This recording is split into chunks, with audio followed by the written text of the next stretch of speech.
Arthur's Loose Tooth by Lillian Hoban.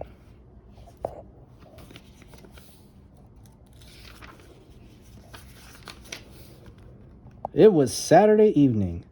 Mother and father were at a party. The babysitter was fixing supper. Violet was playing with her doctor kit.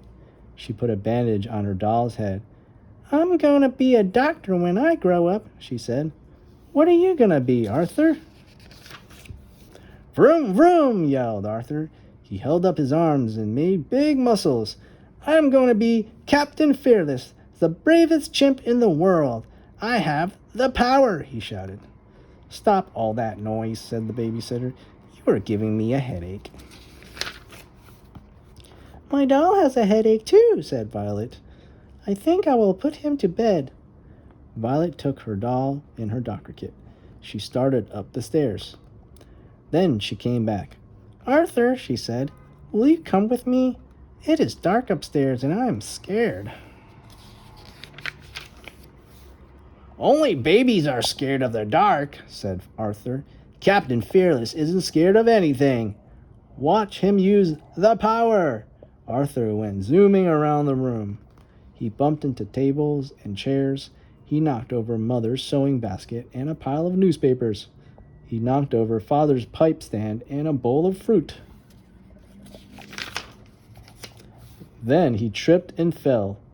Arthur cut his lip. Violet called to the babysitter, "He's bleeding!" Arthur sat up. He put his finger on his lip.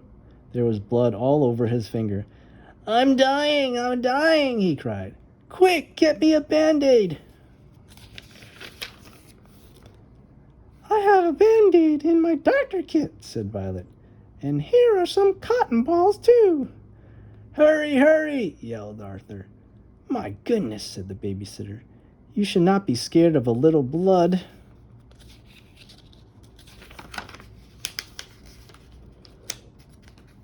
Oops.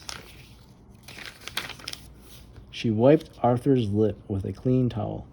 "There," she said, "the blood is all gone. It is just a little cut. You don't even need a Band-Aid." "I'm not scared of blood," said Violet. "When I'm a doctor, I'm going to cut people open and fix their insides. There will be lots of blood."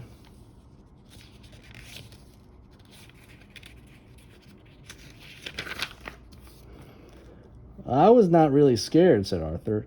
"I just thought I had swallowed my loose front tooth. Captain Fearless isn't scared of anything. He has the power." Said the babysitter. "He should use the power to clean up the mess he made. Then we will have supper." "What is for supper?" asked Violet. "Soup and sandwiches," said the babysitter, "and a special treat for dessert." "Only babies need special treats," said Arthur. "Well, it is a good thing you're not a baby," said the babysitter, "because this special treat is bad for loose front teeth." "I bet I know what it is," said Violet. "What is it?" asked Arthur. "You'll see," said the babysitter. "Now clean up this mess." Arthur started to clean up. He picked up Father's pipe stand and the pile of newspapers. He picked up the bowl and the fruit. He picked up Mother's sewing basket and the pins and the needles and the thread. "Some of the thread got tangled," said Violet. "Mother's favorite pinky purple one is all in knots. Mother's not going to like that." Arthur tried to take the knots out of the thread. The more he tried, the more it tangled. "I can get the knots out," said Violet. "But first you have to come upstairs with me. I want to put my doll to bed, and it is really dark up there now." "Scaredy cat," said Arthur. "Maybe I'm scared of the dark," said Violet, "but I'm not scared of a little blood." "I'm not scared either," yelled Arthur. "Violet," called the babysitter, "come help me make dessert." "All right," said Violet. She went into the kitchen. Arthur pulled at a knot in the thread. The thread broke off. He pulled at another knot. More thread broke off. After a while, there was broken thread all over Arthur. There was hardly any thread on the spool. Maybe I should let Violet do it, said Arthur. He took the spool of thread into the kitchen. Violet was dipping apples into a big pot.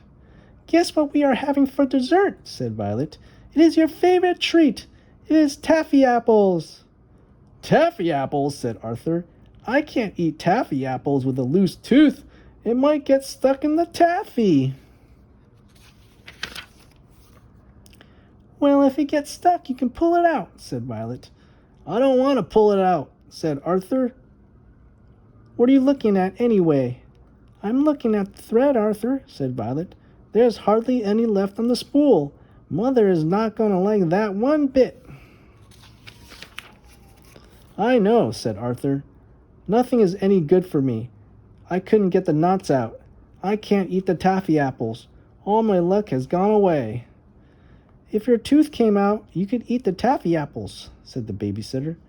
Then the tooth fairy would leave 50 cents under your pillow. You could buy some more thread. Arthur wiggled his tooth. It's not ready to come out, he said. Let me see, said Violet. Arthur wiggled his tooth some more. It looks ready, said Violet. It's very loose, said the babysitter. It's just about hanging in there. But if it comes out, there will be lots of blood, said Arthur. I thought you said you were not scared, said Violet. I'm not, yelled Arthur. I just don't like the way it looks. I know, said Violet. I don't like the way the dark looks. It looks like creepy crawlies waiting to get me. But if I go into the dark, even if it scares me, that means I am really brave. Who told you that? Asked Arthur. I did, said the babysitter. Anybody can do things they are not afraid of, but only brave people do things they are scared to do. Well, said Arthur, I don't believe you. I think you're mean. You made taffy apples, and you know I cannot eat them. It's no fair. She is not mean, said Violet. She said if I am very brave, I can make s'mores for you. You can eat s'mores even with a loose front tooth. What are s'mores? Asked Arthur. You'll see, said Violet. But first I have to get some sticks so I can make them. I'm going out in the dark all by myself. I am scared, but I'll do it anyway. Violet put on her coat. Watch me be brave, she said. Then she opened the door and went out into the dark. Arthur, said the babysitter, you can be brave too. You can go upstairs and get washed. What? Said Arthur. I am not scared to go upstairs in the dark. I know, said the babysitter, but sometimes I think you are scared of a little soap and water. Arthur went upstairs. He put the spool of thread on the sink. He turned on the water. Then he looked in the mirror and wiggled his tooth. It was very, very loose. I wonder what s'mores are, he said. I bet they are not as good as taffy apples. Arthur washed his face and hands. Then he sat down on the edge of the bathtub and looked at the spool of thread. I wish the tooth fairy would come, he said. I sure could use 50 cents. The kitchen door slammed. Arthur, Violet called. I have the sticks to make the s'mores. Now I am brave. The creepy crawlies didn't even try to get me. Arthur thought about being brave. He thought about the tooth fairy and 50 cents under his pillow. He wiggled his tooth with his fingers. He wiggled it with his tongue. Then he sighed and pulled a long piece of pinky purple thread from the spool. He wrapped one end around the doorknob. He tied the other end around his loose tooth. He closed his eyes and waited.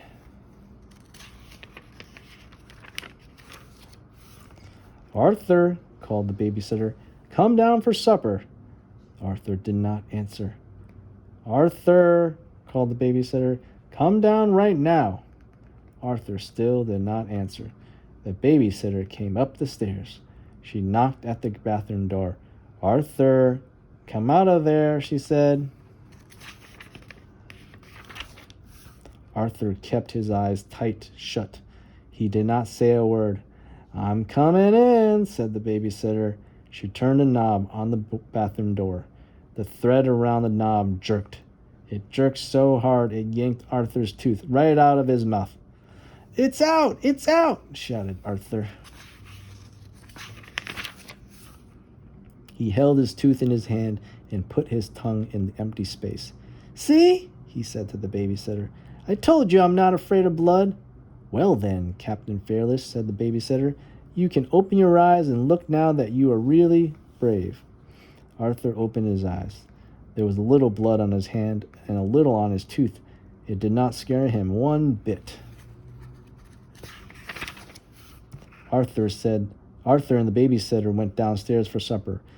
"I pulled out my tooth," Arthur said to Violet. "I was very brave." "Yes, he was," said the babysitter. "Now he can have s'mores and taffy apples for dessert." After supper, the babysitter built a fire. Violet showed Arthur how to make s'mores. "First, you toast a marshmallow," said Violet. "Next, you put some chocolate on a graham cracker. Then you put the marshmallow on the chocolate and another graham cracker on top. It tastes so good you want some more. That's why they are called s'mores." So Violet, the babysitter, and Arthur toasted marshmallows and made s'mores. Then they all sat around the fire and ate the taffy apples and the s'mores. It was very cozy. The end.